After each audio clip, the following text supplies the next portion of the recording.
What's up, guys? Today is day 5 of this journey I have partaken in. Just want to show y'all one thing real quick. This will be one of the trees that I will be planting that I just noticed right over here. So this is a pawpaw. You typically need like a whole bunch in the area for them to start fruiting, but they produce a mango type fruit, which is pretty cool because when I was in the Philippines I loved mangoes, you know. Yep, lived in the Philippines for about 6 months. I don't even know how long it was, honestly, but yeah, it was a little while. It was pretty fun. And yeah, so still haven't gotten a remote job yet, and I have been applying. So either I get a remote job or people subscribe to my YouTube and I don't gotta worry about a remote job no more. Actually, I don't know. I don't know how that all works yet, but I guess one day, hopefully, I can find out. That will be cool. So yeah, here's some forest over here. Looks all nice and pretty. Not all thickety like this. So yeah, I'm just gonna start chainsawing these trees down, and hopefully it doesn't break again, because yesterday it broke. And if it does break again, I'll just go on a side quest and find some mulberries in the woods or something so I can show y'all. But if not, if it doesn't break, it's gonna be a normal video. Alrighty, so let's get started here. I didn't get much done yesterday because, again, my chainsaw broke. If you want to watch that, go ahead. Alrighty.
Well, I think this drill in sayonara is toasted.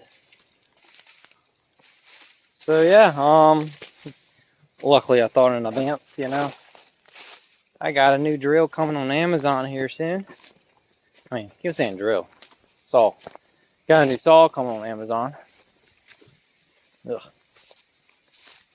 Ugh. So yeah, hopefully I don't get too behind. Maybe the next couple days, well, it comes Tuesday.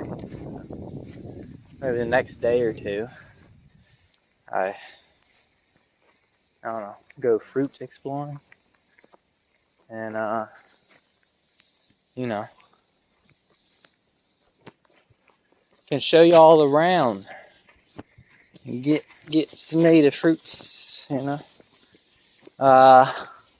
Maybe next time I'll show you like where the muscadines are and the wild blueberries.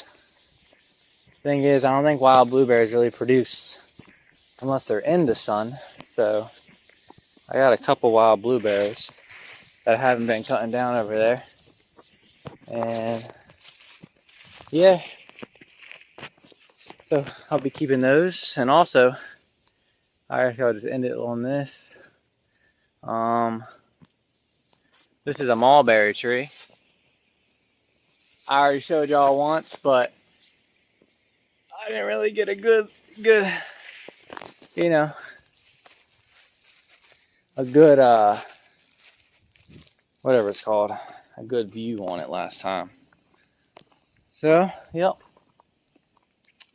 I think this thing's toasted forever. It's not gonna be fixed. Alrighty. Well, if y'all know of remote jobs, let me know. If y'all wanna subscribe to my YouTube, that'd be awesome. Maybe I can be like Will Survives or something like that. Guy's cool. Shout out to that guy. Alrighty. Peace.